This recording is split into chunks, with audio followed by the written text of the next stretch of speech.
আসসালামু আলাইকুম। যারা আমের আচার বানাতে খুব ভয় পান, মনে হয় অনেক কঠিন কাজ, আমার রেসিপিটা আজকে শুধুমাত্র তাদের জন্য। তো আমি আমগুলোকে সুন্দর করে ধুয়ে প্রথমে চিলার দিয়ে ছুলে নিলাম। ছুলে নেওয়ার পরে এগুলাকে আমি বটি বা চিলার দিয়ে আপনি কেটে নিতে পারেন, আঠি নিব না। অন্যদিকে আমি অল্প করে পাঁচফোড়ন একটু ভেজে গুঁড়া করে নিলাম, আর অল্প কয়েকটা শুকনা মরিচ আমি ভেজে হাত দিয়ে গুঁড়া করে নিলাম। আর সাদা সরিষাগুলো কিছুক্ষণ ভিজিয়ে রেখে, কারণ এগুলোর ভিতরে কাদা থাকে, তারপরে এটা আমি বেটে নিয়েছি। এবার চুলায় সরিষার তেল দিয়ে রসুন কুচি দিয়ে দিলাম, আর অল্প করে একটু পাঁচফোড়ন দিয়ে দিলাম। আর এরপরে দিয়ে দিলাম আমার সাদা সরিষা বাটা, যেটা বেটে রেখেছিলাম, ওটা দিয়ে দিলাম। 1 কাপ ভিনেগার দিয়ে দিলাম।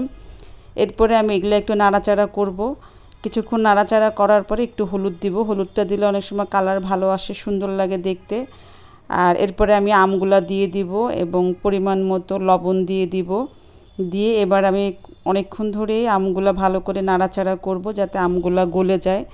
আর এই পর্যায়ে ঝালের জন্য আমি যে শুকনা মরিচগুলো গুঁড়া করে রেখেছিলাম সেগুলো দিয়ে দিলাম। আর এটাতে আমি আজকে খেজুরের গুড় দিয়ে করব, চিনি ব্যবহার করব না। তো আমি এই যে ঝোলা খেজুরের গুড় বলে আমাদের দেশে, সেই খেজুরের গুড়টা দিয়ে দিলাম। দেওয়ার পরে দেখেন কালারটা কেমন লাল হয়েছে। আর আপনি যদি চিনি ইউজ করেন তাহলে কালারটা অন্যরকম থাকতো, একটু অরেঞ্জ অরেঞ্জ টাইপের। এরপরে ভেজে রাখা পাঁচফোড়ন যেগুলো আমি বেটে রেখেছিলাম সেগুলো আমি এখন দিয়ে দিলাম। আমার আচার কিন্তু একদম হওয়ার কাছাকাছি, আমি একটু পরে নামিয়ে ফেলবো।